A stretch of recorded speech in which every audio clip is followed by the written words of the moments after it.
लोकसभा चुनाव से पहले ग्वालियर चंबल अंचल में कांग्रेस की भारत जोड़ो न्याय यात्रा की तैयारियों का जायजा लेने पहुंचे कांग्रेस के प्रदेश प्रभारी भवन जितेंद्र सिंह और पीसीसी चीफ जीतू पटवारी ने पत्रकारों से चर्चा में प्रदेश की भाजपा सरकार पर बड़ा हमला बोला है। कांग्रेस का कहना है कि सरकार का असली चेहरा दिखा दिया गया है। सरकार बनने के मात्र 2 महीने के अंदर उल्टी गिनती शुरू हो गई है। वहीं ग्वालियर चंबल अंचल में सिंधिया के कांग्रेस छोड़ने के बाद लोकसभा चुनाव का नेतृत्व करने वाले चेहरे के सवाल पर वे चुप्पी साध गए। ग्वालियर चंबल अंचल में महिला अपराध की बात करें तो बेटियों और बहनों के साथ हर रोज रेप की घटनाएं सामने आ रही हैं। वहीं दूसरी ओर मोहन यादव पर कांग्रेस ने निशाना पर लिया और कांग्रेस के प्रदेश अध्यक्ष जीतू पटवारी का कहना था कि मुख्यमंत्री गृह मंत्रालय और मुख्यमंत्री दोनों की जिम्मेदारी संभाल नहीं पा रहे हैं, तो उन्हें अपने पूर्व मुख्यमंत्री से सलाह लेनी चाहिए। वहीं लाडली बहना योजना को लेकर भी उन्होंने सरकार पर हमला बोला। जीतू पटवारी का कहना है कि भाजपा ने विधानसभा चुनाव में अपने वचन पत्र को रामायण और भागवत गीता की तरह बताया था। सरकार बनने के बाद लाडली बहनों को 3,000 रुपए देने वाले थे, इस वादे का क्या हुआ, जबकि लाडली बहना योजना ने ही सरकार बनाई। भाजपा ने प्रदेश में चेहरा किसी और को दिखाया और सीएम किसी को बना दिया। आज हमारे आज का जो कार्यक्रम था उसमें जो सबसे पहला एजेंडा था वो आगामी लोकसभा चुनाव की हमें तैयारी करने के लिए, और उसके बाद भारत जोड़ो न्याय यात्रा के अंदर जो लगभग 650 किलोमीटर 6 दिन का जो कार्यक्रम है मध्य प्रदेश में, उसका क्या रूट रहेगा, कहाँ पब्लिक मीटिंग होंगी, उसके ऊपर आज चर्चा करी है। चर्चा में माननीय सभी विधायकगण ग्वालियर डिवीजन के साथ साथ पार्टी के जिला अध्यक्ष, अग्रिम संगठन के साथी और जो भी हमारे वरिष्ठ नेता हैं, उनसे लगभग 5 और 6 घंटे बैठक हुई। बैठक में हमने हमारे संगठन के जितने भी साथी हैं उनसे सुझाव लिए कि आगामी लोकसभा के अंदर कौन हमारा प्रत्याशी होना चाहिए, और कांग्रेस का जो आखिरी सबसे मजबूत, जो हमारा सबसे इम्पोर्टेंट कार्यकर्ता होता है वो है बूथ का कार्यकर्ता। उनसे हमने जानकारी ली है, आगे तैयारी किस तरह से हमें करनी है। लेकिन एक बात पूरी इस चर्चा के अंदर घूम फिर के ये आई है कि इस 2 महीने की जो सरकार अभी बनी है, उस 2 महीने की सरकार ने अपना असली चेहरा दिखा दिया। जो बड़े बड़े वादे इनने करे थे, लाडली बहना को लेकर बहुत बड़ा प्रचार और प्रसार, और कितना उनने अकाउंटों के अंदर पैसा ट्रांसफर किया, सबसे बड़ी तो तलवार उसके ऊपर सबसे पहले चला दी। लॉ एंड ऑर्डर की बात करी थी और महिला सम्मान और जितने बड़ी बड़ी जो वादे करे थे, वो इस 2 महीने के अंदर इनकी उल्टी गिनती शुरू हो गई है। ये एक आम धारणा मध्य प्रदेश की जनता और पार्टी के कार्यकर्ताओं के अंदर आई। बाकी हम आपको जो पूरा रूट रहेगा, कौन सी जगहों से वो यात्रा गुजरेगी, कहाँ रोड शो होने वाला है, कहाँ पब्लिक मीटिंग्स होने वाली है, उसके बारे में हम आपको बहुत जल्दी बताते रहेंगे।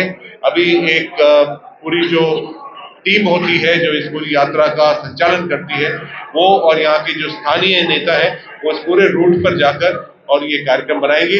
आप सबों के लिए भी मैं पत्रकार बंधुओं को भी निवेदन करना चाहूंगा कि आप सबों के लिए भी इस पूरी यात्रा के अंदर अलग से व्यवस्था करी है।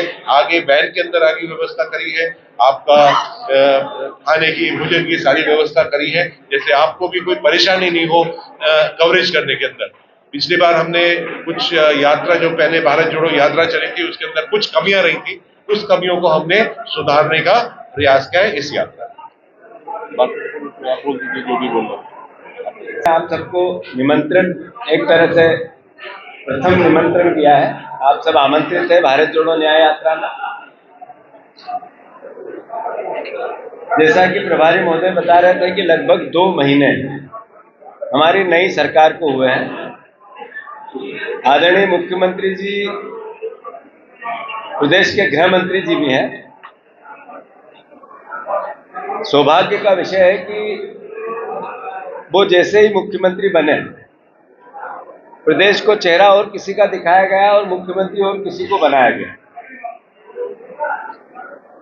शिवराज जी ने जिस तरीके से लाडली बहना का प्रचार प्रसार और आयोजन किए, सरकारी पैसे से कर्ज लेके बड़े बड़े पांडाल लगाए, सर्वविदित है, और बहनों को अपनी ओर एक तरह से आकर्षित किया इस भावना को लेकर कि वो बीजेपी की सरकार बनाए। लाडली बहना का योगदान भारतीय जनता पार्टी की सरकार बनाने में रहा, पर 3,000 रुपये जब शिवराज जी ने बहनों से वादे किए, अभी मेरे पास पैसा 1,000 का है, चुनाव होंगे 3,000 रुपये, अल्टीमेटली भैया नहीं रहे, नए भैया है, वो 3,000 रुपये तो ठीक, 1,000 रुपये 1,200 रुपये जो देने थे वो भी सांसें ले रहे हैं।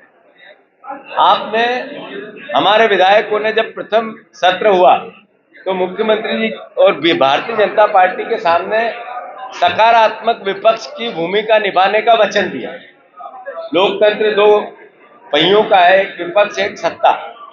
हमारा दायित्व है जो जनता ने जनादेश दिया उसको हम सम्मान करें, हम विपक्ष की भूमिका निभाएं।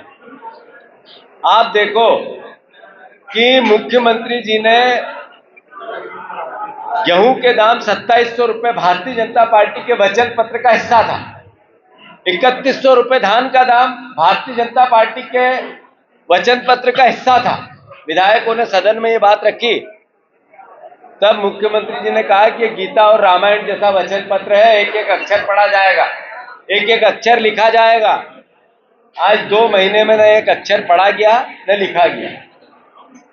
जैसा मैंने कहा कि मुख्यमंत्री जी गृह मंत्री भी है, आप देखो कि मध्य प्रदेश में अपराध का रिकॉर्ड क्या होता है और अपराधी किस तरीके से खुले गुंडागिर्दी की पराकाष्ठा करते हैं, उसका सबसे ज्वलंत उदाहरण कहीं है तो वो ग्वालियर चंबल में बहनों के साथ रेप होना, गैंग रेप होना, ऊपर से नीचे फेंक देना, सामूहिक रूप से गोलियों से दाग देना, मर्डर कर देना, बदले की भावना से कितने कृत्य। मेरे पास एक बहुत बड़ी लिस्ट है इसकी, जो सिर्फ पिछले 2 महीने में ग्वालियर चंबल संभाग में हुए। मध्य प्रदेश के क्या हालात हैं। मुख्यमंत्री जी भाषण करते हैं, मीडिया से बात करते हैं, सदन में बात करते हैं, जहां अवसर आता है वहां बात करने की जब कोशिश करते तो धार्मिक बातें करते। वो धार्मिक नगरी मध्य प्रदेश को बनाने की बातें करते हैं, राम जैसा राज लाने की बात करते हैं। राम का राज ऐसा नहीं था जिसमें बहनों की अस्मिता तार तार हो। राम का राज ऐसा भी नहीं था दिन दहाड़े गोलियां चले, तलवारें चले, अपहरण हो। राम का राज ऐसा भी नहीं था कि वचन दे दे और पूरा नहीं करे। आपने गेहूं के वचन की बात की थी, 3,100 रुपये